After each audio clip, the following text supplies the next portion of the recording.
Hi, I'm Katie and welcome to episode 8 of mydenmarktv.com. Now, I hope the flies aren't going to be as much of a problem this week, but here's what we're going to look at today. We're going to make the most of the public transport system in Copenhagen, and then we're also going to take you on a little grocery shopping trip.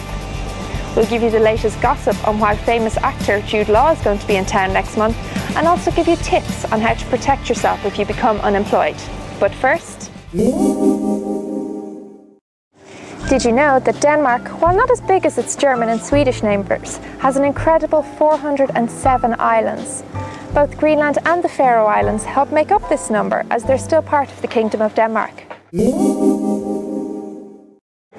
Locals know the best way, apart from bicycles, of getting around Copenhagen is to use public transport. You can hop on any S-train or metro or bus, and they always come along after a few minutes, so you'll never be waiting long. Remember, you can buy your tickets for the bus and the trains at any S-train or metro station. Plus, if you're travelling on a regular basis, it's a good idea to buy a clipcard, because it can give you 10 zones at a discount.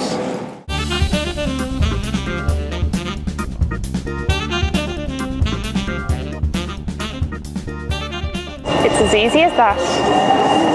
After you get your ticket, it's worth checking out the websites of the different transport companies to see what zones you'll be travelling in and how much you're going to have to pay. Websites for DSB S trains, Metro, and the public bus company are all very helpful ways and have loads of information, also in English. There are 99 zones around the city and Greater Zealand. Depending on where you go, you'll have to clip your card a different number of times. It's as easy as clipping your card and hopping on the train or the bus or the metro. And don't forget, for those of you who do travel a little bit more frequently or regularly, there are also monthly travel cards available. National company DSB for the trains has also introduced a family card for the summer, a special if you want, so that you can travel all over the capital on discount prices. To my local shop here because I have some family and friends coming over to Denmark, and I want to get some real traditional Danish foods for them. However, not everyone who does come to Denmark knows exactly what to shop for, so I thought I'd bring you along to show you what you can get. Follow me.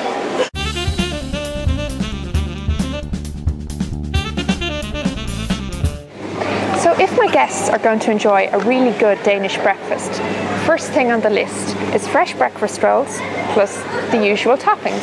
Let's go get them.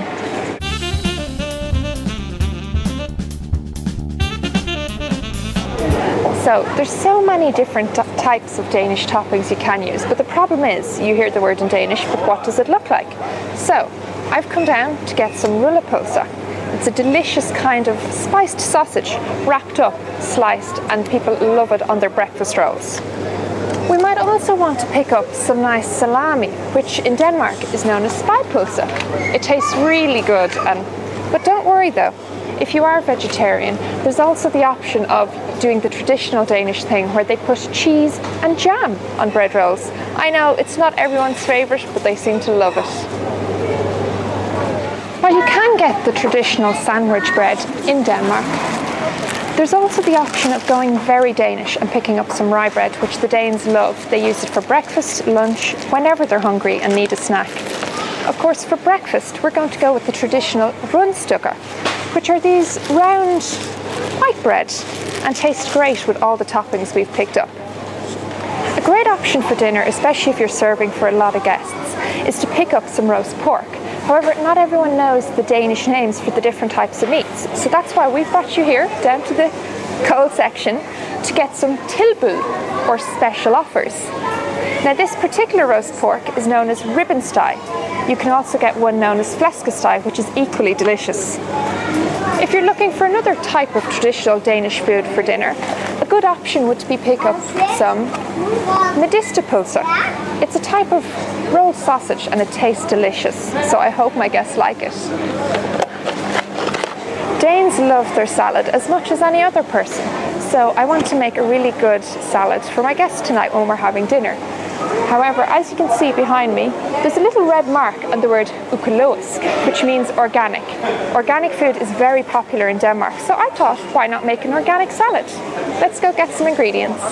Of course, salads from country to country can be the same or they can be very different, but either way, it's personal preference.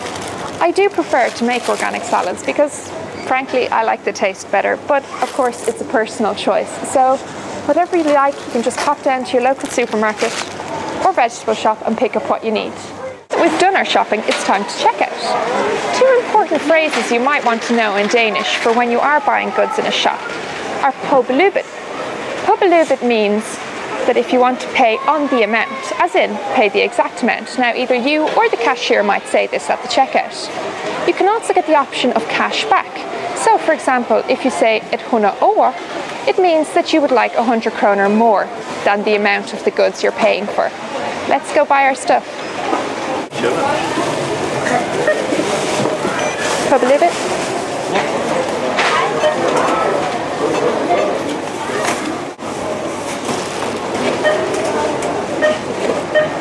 Tak.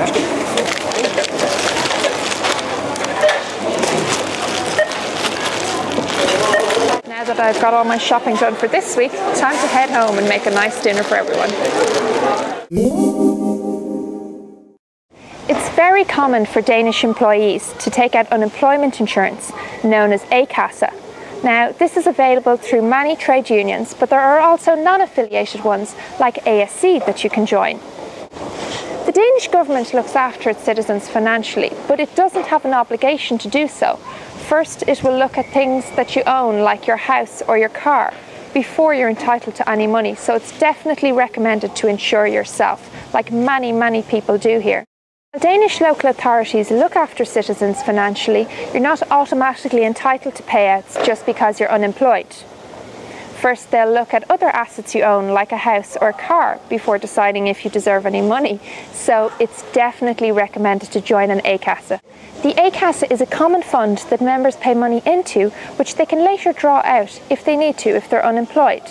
But remember, you do often have to be a member for more than a year before you can start drawing money. And it's only for a limited time, to encourage you to get back into the workplace. If you're looking for a fun day out of the city, why not head to Kronborg Castle, north of Copenhagen in Helsingør, just a train journey away. It's a fabulous Renaissance castle that was burnt down, rebuilt, turned into a fortress, and also as a prison for royalty. But of course, it's more commonly known as the setting for Shakespeare's Hamlet, which gave us the famous line, "Something is rotten in the state of Denmark," beloved by media everywhere when anything goes wrong in this country. And for the celebrity gossip of the week, famous British actor Jude Law will be appearing in Shakespeare's Hamlet on home turf when the play visits Kronborg Castle for a week-long run next month. However, trying to get tickets at this stage is like trying to get the Danish weather to generally cooperate with us. Not going to happen. This week's question comes in from Jessica in Canada, who's thinking about coming to Denmark. Now, Jessica wants to know if her mobile phone will work over here, and also what happens if she gets off-campus accommodation, what to do about furniture. Well, Jessica, I know when I brought my phone over here, there was no problems in using it if it was unlocked. It's very easy to pick up a local SIM card. Now, if you're coming on an exchange, a great idea would be to chat to one of the other students from your educational institute who's already come to Denmark. I bet they have all the insider tips and usually are very helpful. As for renting off-campus accommodation, remember, if you do rent privately in Denmark, it's often written into the contract that the apartment or house or room must be in perfect condition once you leave. It usually means you end up paying a very high deposit, and if the apartment isn't perfect, and I'm talking floors, I'm talking about walls painted, then you may not get all your money back. As for furniture, if you check back in one of our last episodes, we gave some handy hints on where to pick up some cheap furniture and also to sell it on. You can check out your local charity store like Danish, or you can check out the dba.dk website. It's a great buy and sell traders magazine, and you can usually pick something up at a bargain. That's it for this week, but join us again next week when we'll have a little surprise for you. We're going to be taking a road trip to the city of Odense. Until then, remember to check out our website, mydenmarktv.com, where you can catch all the latest episodes, share your favourite ones with friends and family, and get in touch with us. And we love to hear from you, so please send in your questions. Until then, see you next week. Bye.